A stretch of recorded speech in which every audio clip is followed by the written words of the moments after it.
Bonjour à tous, on se retrouve aujourd'hui pour une petite review de la saison 2 de Winx Club. Et aujourd'hui, épisode 4, qui on va dire est pas l'épisode le plus intéressant. Ça fait vraiment épisode de transition pour pas aller au but principal de ce début de série. Alors je m'étais pas vraiment trompée, puisque donc dans cet épisode, on va avoir un subplot mariage arrangé avec une créature des souterrains. Enfin, c'est partie des trucs dont je me souviens et qui mais pas vraiment méga intéressant. Il y a des concepts intéressants, mais qui sont utilisés. Voilà, on va en reparler. Donc, pour rappel, à la fin de l'épisode dernier, Brandon était tombé dans un gouffre énorme suite à la plateforme sur laquelle il était qui s'était effondrée. Et j'aime beaucoup parce que dans le résumé de l'épisode précédent, ils disent que oh là là, Stella aussi, elle est tombée à sa mort, machin, machin. Non, non, c'est elle qui a sauté. Ne trafiquons pas l'histoire, s'il vous plaît, merci, c'est elle qui a sauté volontairement. Et donc, en gros, on a Bloom, Sky et Layla qui vont essayer de les retrouver, de comprendre ce qui s'est passé.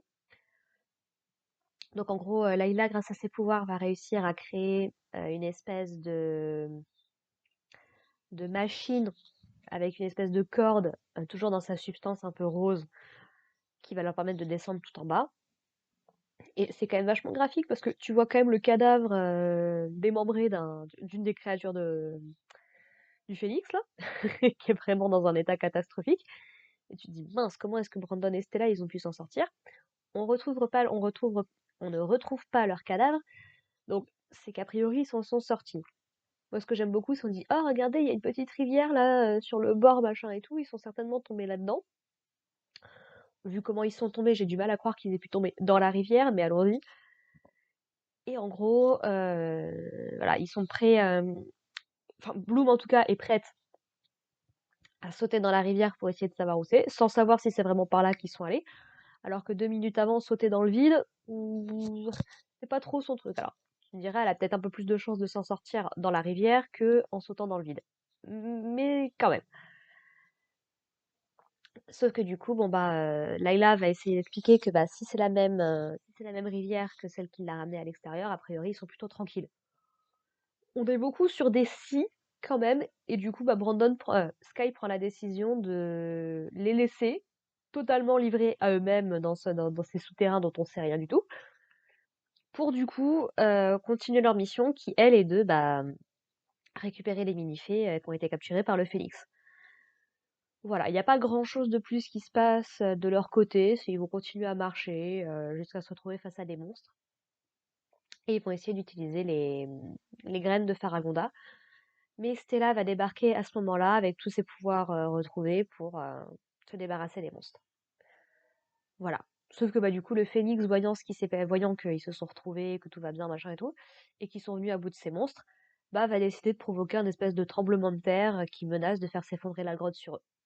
Et c'est un peu comme ça que se termine l'épisode de leur côté. Alors vous me direz qu'est-ce qui s'est passé pour Stella pendant tout ce temps?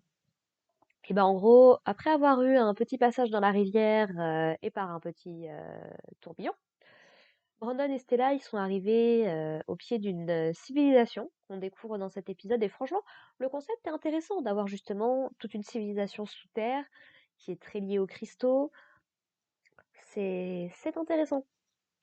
À voir si ce sera exploité plus tard autrement. Mais donc voilà. Donc en gros, ils se font retrouver par deux personnes de ce peuple-là. Donc en gros, qui n'ont que 3 doigts à la main. C'est comme s'ils avaient le pouce, l'index et les 3 autres qui étaient attachés et qui ont une couleur de peau un peu plus marronâtre, verdâtre que celle de nos personnages. Et en gros, ils vont se faire assommer et traîner pour être amenés à leur capitale, dans leur ville, qu'on appelle Downfall, je crois. C'est toujours aussi drôle d'ailleurs que le truc est mentionné dans l'épisode, mais le résumé de l'épisode précédent le mentionne quand même, tu vois. Ça m'a toujours fait beaucoup rire ça dans les résumés de Winx Club.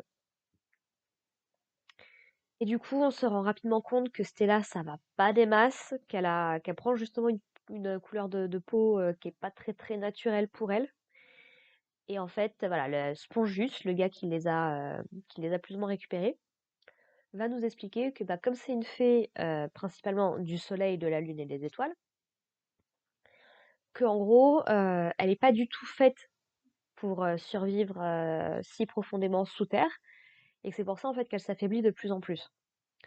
Ce que je trouve du coup très intéressant comme concept, mais ce qui prouve que Faragonda était complètement à l'ouest, qu'ils auraient dû emporter toutes les Winx, plutôt que juste Stella et Bloom. Donc erreur tactique de la part du camp adverse. Et en gros, voilà, la seule façon qu'elle ait pour retrouver ses forces, ce serait de remonter à la surface et de récupérer un peu l'énergie du soleil, quoi, globalement. Sauf que ce qui va se passer, c'est que Brandon va se faire littéralement kidnapper par la princesse du royaume, qui veut en faire son époux, qui apparemment a eu le béguin, le coup de foudre pour lui, comme le dit le titre de l'épisode. Et voilà, a priori, il a pas trop le choix, surtout qu'elle menace d'empêcher Stella de remonter à la surface et donc d'aggraver son état. Et Brandon décide de se sacrifier pour elle, même s'il continue d'essayer d'esquiver les attaques de la princesse. On découvre également du coup bah, que Spongius est amoureux de la princesse, qu'il y a tout un système de cristaux, qu'en gros les personnes de cette civilisation sont liées aux cristaux bleu-vert qu'on voit un petit peu depuis 2 épisodes. Et en gros que, voilà, d'après les cristaux, lui est censé épouser la princesse, même si elle lui accorde pas beaucoup d'intérêt. Il lui a apporté des fleurs, hein, pourtant, et au début elle était très contente. Sauf que bah il y avait un pétale qui était fané et c'était la catastrophe, c'était fini. Voilà, le genre de personnage particulièrement agréable, vous voyez. Voilà, voilà. Puis c'est à peu près du coup tout ce qui se passe. Et en fait, Stella arrive à remonter à la surface, récupérer ses pouvoirs et parvient à aller aider ses amis. C'est à peu près tout ce qui se passe dans cet épisode. Encore une fois, c'est vraiment de la transition. Rien de très très intéressant sur